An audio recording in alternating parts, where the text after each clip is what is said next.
માનો કે તમારી પાસે જમીન છે, વર્ષોથી તમારા નામે પણ છે અને જમીનના 7/12માં નામ પણ છે, પણ જમીન થોડી હોવા છતાં તમે ભાઈઓ વચ્ચે જમીનનો ભાગ પાડી નાખ્યો છે, સેઢા પણ અલગ કરી દીધા છે, પરંતુ હવે અલગ નામે ખાતે ચડતી નથી, એટલે કે 7/12ના પાનિયા અલગ થતા નથી, અથવા વેચવી હોય તો પણ તમે તેને વેચી શકતા નથી અને ખરીદનારને બતાવો છો તો ખરીદનાર લેતા ડરે છે અને આનો ઉકેલ લાવવા માટે તમે મામલતદાર કચેરીના ધક્કા પણ ખાધા છે, પરંતુ કોઈ ઉકેલ આવેલ નથી.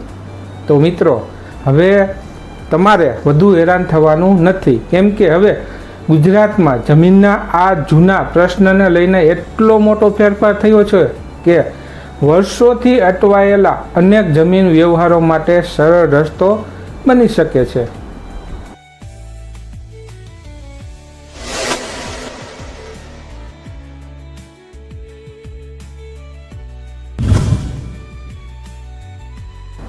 સમગ્ર ગુજરાતમાં હવે 10 ગુઠાનો એક સરખો નિયમ લાવવાનો મોટો સુધારો કરવામાં આવ્યો છે, પરંતુ અહીં સૌથી મહત્વની વાત એ છે કે આનો અર્થ શું છે, કોને ફાયદો થશે, જૂના ટુકડા ધારાના ભંગનું શું થશે, શું 5 ગુઠા, 7 ગુઠા કે 9 ગુઠાની જમીનમાં પણ ફેરફાર થઈ શકશે, અથવા તો હવે તેને સીધી વેચી શકાશે, અને સૌથી મોટો પ્રશ્ન, તમારી જમીન આ નવા નિયમમાં આવે છે કે નહીં. તો મિત્રો, આ વિડીયો છેલ્લે સુધી જોજો, કારણ કે શરૂઆતમાં જે વાત સરળ લાગે છે તેમાં થોડા કાયદાકીય વળાંક છે, અને જો એ સમજ્યા વગર જમીન બાબતે કોઈ ફેરફાર કરી નાખશો તો ફરી મુશ્કેલી ઊભી થઈ શકે છે. મિત્રો, ગુજરાતમાં વર્ષોથી જમીનના નાના ટુકડાઓને લઈને ટુકડાધારો લોકો માટે માથાનો દુખાવો રહ્યો છે. આ કાયદાનો મૂળ હેતુ એવો હતો કે ખેતીની જમીનના ટુકડા નાના થતા જાય નહીં, કારણ કે બહુ નાની જમીનમાં ખેતી કરવી મુશ્કેલ બને છે અને જમીનનો ઉપયોગ પણ બગડે છે. આ માટે 1947નો Gujarat prevention of fragmentation and consolidation of holding act એટલે કે ટુકડાધારો બનાવવામાં આવ્યો હતો. આ કાયદાનો હેતુ જ ખેતીની જમીનના બિનજરૂરી ટુકડા અટકાવવાનો હતો. પરંતુ સમય બદલાયો, ગામો શહેર બન્યા, શહેરોની હદ વધી, જમીનના ભાવ વધ્યા અને પરિવારો નાના થયા અને વારસામાં મળેલી જમીન વહેંચાતી ગઈ. પરિણામે ઘણા લોકો પાસે નાની જમીનના ટુકડા આવી ગયા. જમીન તેમના કબજામાં હતી, પરંતુ રેકોર્ડમાં નામ નહોતું, પરંતુ ટુકડા ધારાના કારણે લે વેચ કે નિયમિતતામાં મુશ્કેલી આવતી હતી. હવે 2026માં ગુજરાત સરકાર દ્વારા આ જૂના કાયદામાં મોટો સુધારો કરવામાં આવ્યો છે.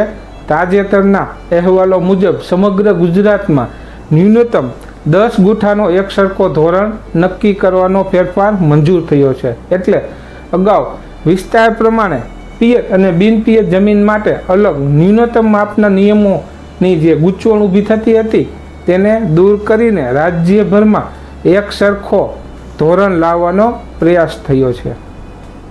હવે આ વાતને એકદમ સરળ ભાષામાં સમજીએ.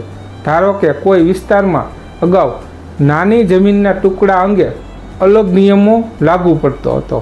ક્યાંક પિયત જમીન માટે એક મર્યાદા અને બિનપિયત માટે બીજી મર્યાદા. એટલે સામાન્ય ખેડૂતને ઘણી વખત સમજાતું જ નહોતું કે તેની જમીનમાં કોઈ ફેરફાર કરી શકાય અથવા તો વેચવી હોય તો વેચી શકાય કે નહીં. તો મિત્રો, હવે આ સુધારા પછી સમગ્ર ગુજરાત માટે 10 ગુઠાનો એક સરખો ધોરણ લાવવાની વાત કરવામાં આવી છે. એટલે પિયત અને બિનપિયતનો જૂનો ભેદભાવ દૂર કરીને એક સમાન માપ નક્કી કરવાનો નિર્ણય લેવામાં આવ્યો છે. 10 ગુઠા એટલે આશરે 10,890 ચોરસ ફૂટ. પણ અહીં જરા થોભો, આનો અર્થ એવો નથી કે મારી પાસે 10 ગુઠા છે એટલે હું આંખ બંધ કરીને કાલે વેચી દઉં. તો ના, જમીનની ખરીદ વેચાણ માટે માત્ર વિસ્તાર પૂરતો નથી. જમીનનો રેકોર્ડ શું કહે છે? જમીન ખેતીની છે કે બિનખેતીની? જમીન પર કોઈ પ્રતિબંધ છે કે નહીં, જૂનો ભંગ છે કે નહીં, કોઈ કોર્ટ કેસ છે કે નહીં અને વારસોનો પ્રશ્ન છે કે નહીં, તે જમીન ઉપર અન્ય હકો છે કે નહીં, આ બધું તપાસવું જરૂરી છે. અને હવે સૌથી મોટી રાહત કઈ છે? સરકારના આ નિર્ણય અંગેના અહેવાલો મુજબ 1948થી અત્યાર સુધી ટુકડા ધારાના ભંગથી અસ્તિત્વમાં આવેલા કેટલાક જમીનના ટુકડાઓને દંડ કે પ્રીમિયમ લીધા વગર નિયમિત કરવાની જોગવાઈ કરવામાં આવી છે. અગાઉ ઘણા કિસ્સામાં દંડ ભર્યા પછી પણ જમીનનો વ્યવહાર સંપૂર્ણ રીતે કાયદેસર માનવામાં આવતો નહોતો. નવા સુધારાનો મોટો હેતુ આવા જૂના ભંગ અને વર્ષોથી અટવાયેલા વ્યવહારોને નિયમિત કરીને જમીનના હકને સ્પષ્ટ કરવાનો છે. હવે એક કલ્પિત પરંતુ ખૂબ જ વાસ્તવિક લાગતું ઉદાહરણ લઈએ. માનો કે રમેશભાઈ પાસે પેઢીઓથી આવેલી જમીન છે. પરિવાર મોટો હતો એટલે વારસામાં જમીન વહેંચાતી ગઈ અને એક સમયે રમેશભાઈના હિસ્સામાં માત્ર 8 ગુઠાનો ટુકડો આવ્યો. રમેશભાઈ વર્ષોથી આ જમીન ખેડે છે. 7/12માં તેમનું નામ છે. ગામમાં બધા જાણે છે કે જમીન તેમની છે. એક દિવસ દીકરીઓના લગ્ન માટે પૈસાની જરૂર પડે છે. રમેશભાઈ જમીન વેચવા જાય છે. ખરીદનાર કહે છે, રમેશભાઈ જમીન તો સારી છે પણ ટુકડા ધારાનો પ્રશ્ન છે. હું પૈસા આપીશ અને પછી કચેરીમાં અટવાઈ જઈશ તો? રમેશભાઈ કહે, ભાઈ જમીન મારી જ છે.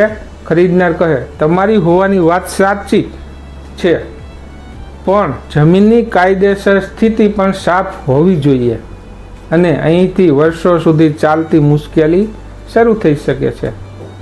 હવે નવા સુધારાથી આવા જૂના ટુકડા ધારાના પ્રશ્નોને નિયમિત કરવાની દિશામાં મોટો ફેરફાર થયો છે. એટલે આવા લોકો માટે આશા ઊભી થઈ છે કે જૂની ગૂંચવણમાંથી બહાર આવવાનો રસ્તો સરળ બની શકે. પણ રમેશભાઈએ એક ભૂલ ન કરવી. તેમને માત્ર કોઈ વ્યક્તિની વાત સાંભળીને સીધો વેચાણ દસ્તાવેજ કરી નાખવો નહીં. પહેલાં પોતાના ગામના રેકોર્ડ, 7/12, 8 હકપત્ર અને લાગુ પડતી જમીનની કાયદાની સ્થિતિ તપાસવી. હવે તમને એક સવાલ થશે કે 10 ગુઠાથી ઓછી જમીન હોય તો શું? તો મિત્રો, આ પ્રશ્ન પણ ખૂબ મહત્વનો છે. માત્ર 10 ગુઠાનો નિયમ આવ્યો છે એટલે 10થી ઓછી દરેક જમીન પણ વેચી શકાશે એવો સીધો અર્થ કાઢવો યોગ્ય નથી. 10 ગુઠા ન્યૂનતમ ધોરણ અંગેનો સુધારો સમજતી વખતે જમીન કઈ રીતે અસ્તિત્વમાં આવી, તે કાયદાની કઈ જોગવાઈ હેઠળ આવે છે, જૂનો ભંગ છે કે નહીં અને નિયમિત કરવાની જોગવાઈ લાગુ પડે છે કે નહીં, આ બધું જોવું પડશે. એટલે 6 ગુઠા કે 8 ગુઠાની જમીન છે એટલે હવે તો ચોક્કસ વેચી દઈશું એવું માનીને સોદો ન કરવો. મિત્રો, આગળનો સવાલ કે મારી જમીન વર્ષો પહેલાં ટુકડા ધારાના ભંગમાં આવી ગઈ હતી તો હવે શું થશે? તો આ બાબતમાં નવા સુધારાની સૌથી મોટી અસર જૂના ભંગોને નિયમિત કરવાની જોગવાઈ સામે જોડાયેલી છે. અહેવાલો મુજબ 1948થી થયેલા ટુકડા ધારાના ભંગોને દંડ વિના નિયમિત કરવાનો નિર્ણય લેવામાં આવ્યો છે. પરંતુ દરેક વ્યક્તિએ પોતાની જમીન માટે આ જોગવાઈ કઈ રીતે લાગુ પડે છે તે સંબંધિત રેકોર્ડ અને સરકારી પ્રક્રિયા પ્રમાણે તપાસવું પડશે. તેમજ મિત્રો, અહીં એક બહુ મોટી ભૂલ લોકો કરે છે. કોઈ કહે કે હવે સરકારનો નવો નિયમ આવી ગયો છે એટલે જૂનો ટુકડો આપમેળે કાયદેસર થઈ ગયો. તો આ વાત દરેક કેસમાં સાચી માની લેવી જોખમી છે. કાયદામાં સુધારો થવો એ એક બાબત છે અને તમારી ચોક્કસ જમીનનો રેકોર્ડ નિયમિત થવો તે બીજી બાબત છે. તમારા કેસમાં જરૂરી પ્રક્રિયા શું છે, કયા અધિકારી સમક્ષ અરજી કરવી, કયા દસ્તાવેજો જોઈએ અને રેકોર્ડમાં કઈ નોંધ થવાની છે, આ બાબતો સ્થાનિક મહેસૂલ કચેરીના અમલમાં આવતા નિયમો પ્રમાણે તપાસવી જરૂરી છે. અને મિત્રો, અહીં એક જૂની કહેવત યાદ આવે છે, મેજર ટ્વિન્સ કટ વન્સ, અર્થાત મોટું કામ કરતાં પહેલાં 2 વખત તપાસો પછી જ પગલું ભરો.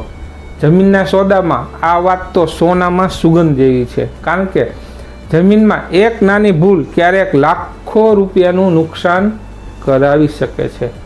હવે બીજી વાત, ઘણા લોકો કહે છે મારી પાસે 7/12માં નામ છે એટલે મારી જમીનનો સોદો સંપૂર્ણ સુરક્ષિત છે. પણ યાદ રાખો, 7/12માં નામ હોવું ખૂબ મહત્વનું છે, પરંતુ માત્ર 7/12 જોઈને જમીનના દરેક કાયદાકીય પ્રશ્નનો અંત આવી જાય એવું નથી. માલિકી, હક, બોજો, વારસાઈ, જૂના વ્યવહારો અને જમીન ઉપર લાગતા અન્ય કાયદા પણ તપાસવા પડે. ખાસ કરીને જમીન ખરીદનાર વ્યક્તિએ તો વધુ સાવચેત રહેવું અને પૈસા આપતા પહેલાં જૂના દસ્તાવેજો તપાસો. 7/12 અને 8 જુઓ. જૂના વેચાણ દસ્તાવેજો જુઓ. વારસાઈ હોય તો વારસદારોની સ્થિતિ તપાસો. જમીન ઉપર કોઈ બોજો કે વિવાદ છે કે નહીં તે તપાસો. અને ટુકડા ધારો લાગુ પડે છે કે નહીં તે પણ ચોક્કસ તપાસો. કારણ કે પૈસા આપ્યા પછી કાગળ જોઈશું એ જમીનના સોદામાં સૌથી મોટી ભૂલ બની શકે છે. દોસ્તો, હવે એક વાત કે જે જૂના સમયમાં રાજા મહારાજાઓના સમયમાં પણ જમીન અને રાજ્યની વ્યવસ્થા માટે માપ, સીમા અને હક્કોનું રેકોર્ડ મહત્વનું હતું.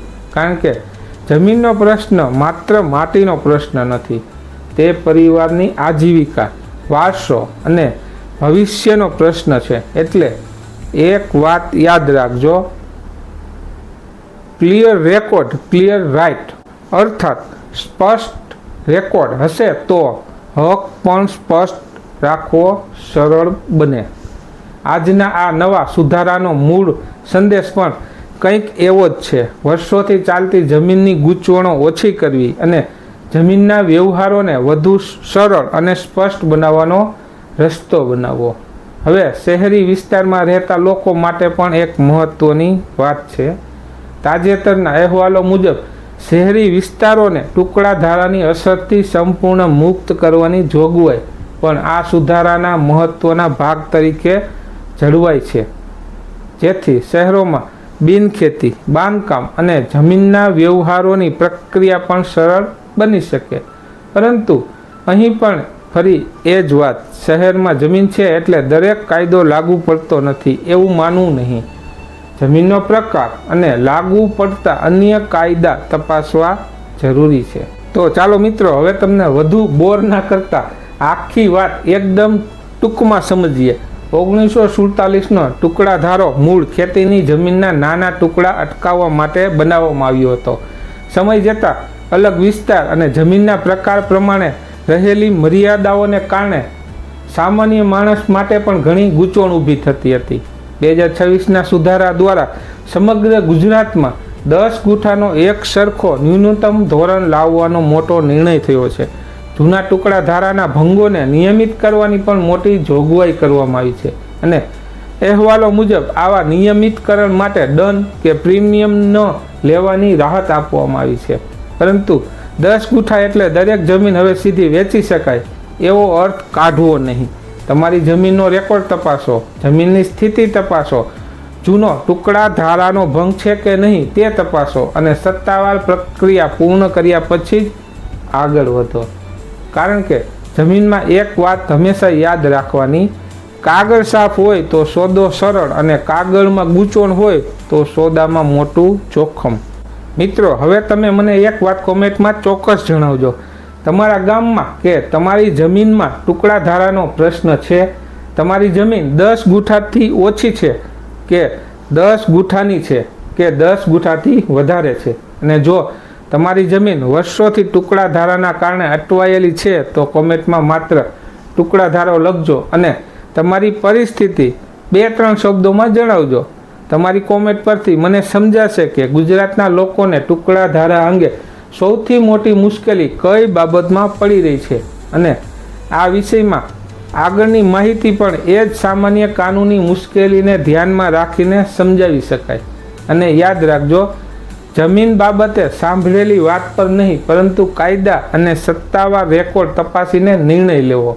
અને જો તમારી જમીનનો ચોક્કસ કેસ હોય તો કોઈ પગલું ભરતા પહેલાં યોગ્ય કાનૂની નિષ્ણાતની સલાહ લેવી. હવે કોમેન્ટમાં જણાવજો તમારી જમીનનો ટુકડો કેટલા ગુઠ્ઠાનો છે અને ટુકડા ધારાના કારણે તમને કોઈ મુશ્કેલી પડી છે? આભાર.